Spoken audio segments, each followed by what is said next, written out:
Welcome back to History Burst, Aftermath of the Civil War, Reconstruction in the South. So previous bursts have covered the impact of the war on populations such as women, children, agricultural farmers in the South, the North, as well as the impact on the newly freed African American ex-slaves. This burst will be looking at other aspects of reconstructing the Union, putting Humpty Dumpty back together again. So Reconstruction in the South, the Reconstruction era is the name given to the period 1865 to 1877. During this time, the American government struggled to rebuild the South and to bring the southern states back into the Union. Presidential Reconstruction in the immediate year following the end of the war, Johnson, a Democrat, thought that the southern states should still govern themselves despite their involvement in the Civil War. Land confiscated by the Union Army and it was given to freed slaves was returned to the original Confederate owners. Southern states were allowed to govern themselves as long as they did not allow slavery and they paid off their war debts.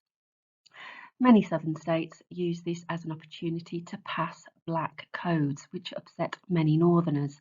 Now, black codes was mentioned in a previous burst when you were looking at some of the amendments to the Constitution that impacted the newly freed slaves and guaranteed them recognition under the law as being free and equal, as well as protecting their right to vote.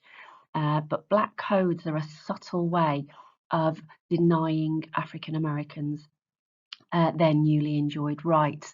So you can take some time, pause the video and have a look at the black codes listed for some examples to take away for your contextual knowledge. Violence against Black Americans was still a problem. It's something we already know about. Previous burst, you'll have seen a source about a member of the Ku Klux Klan pointing guns in an African American home.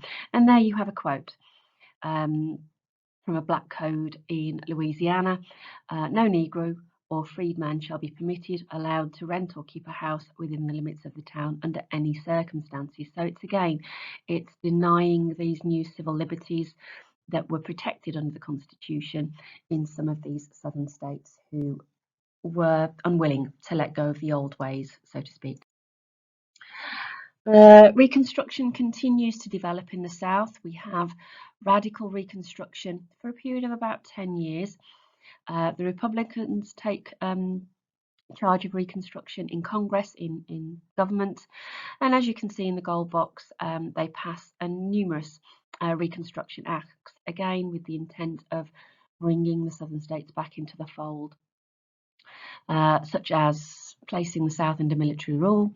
The South had to agree that the 14th Amendment, giving freed slaves equal protection to white Americans before they would be allowed back into the Union, and also making the southern states agree to that 15th Amendment, freeing the slaves to allow them to have the right to vote. But remember, back of your mind, black codes and the day-to-day practicalities of enforcing those amendments were debatably successful or not. And for the first time, Black Americans won the elections to government positions. So we see some, not many, but some former slaves or descendants of being elected to hold government positions. Under these acts, the 10 southern states are divided into 5 military districts, so put under military rule to toe the line, and ultimately the Northern Army is put in charge with 2 main purposes: protect life and property and to organise the political situation. The victorious North now wanted the South to live by the same social and political standards as they did, Black and white Americans living as equals and not using violence to settle disputes. And finally, another group to be aware of, a little bit like groups such as the Ku Klux Klan, you have the Carpetbaggers. In the green box, it describes this name that's given to a number of Northerners who move south, kind of hoping to profit from the poor economic situation there. And it is a bit of a slur. Yeah, Carpetbaggers refers to cheap bags made of carpet fabric that they were distinctively known to be carrying, planning to buy or rent land in the south and basically make money off the backs of other people's misery. To begin with, they're welcomed for investing in the South that had been devastated by the war. However, as time passed, many Southerners feel that the carpetbaggers are taking advantage of their struggles.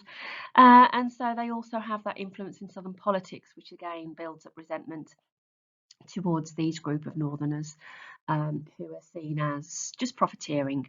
So, something you need to consider is how far did Reconstruction work? How far did the Union come back together as one? How well was Humpty Dumpty put back together? Pretty much, it's a mixed bag. However, by 1870, all of those ex-Confederate states in the South had been allowed to rejoin the Union. They could do it once they'd met all the necessary requirements, which included the abolition of slavery, swearing their loyalty to the Union, allowing the freed slaves to register to vote. And many argue that this is the main thrust of Northern expectation during this Reconstruction era, was to make sure that Black Americans had that right to vote.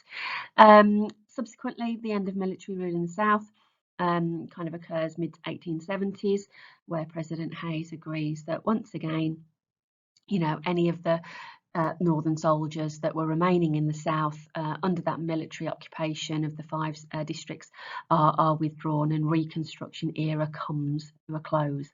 So you need to be aware of what Reconstruction is, what's its main aim, how it tries to achieve that aim, and how successful or not, with the evidence to support Reconstruction, was in those 20 or so years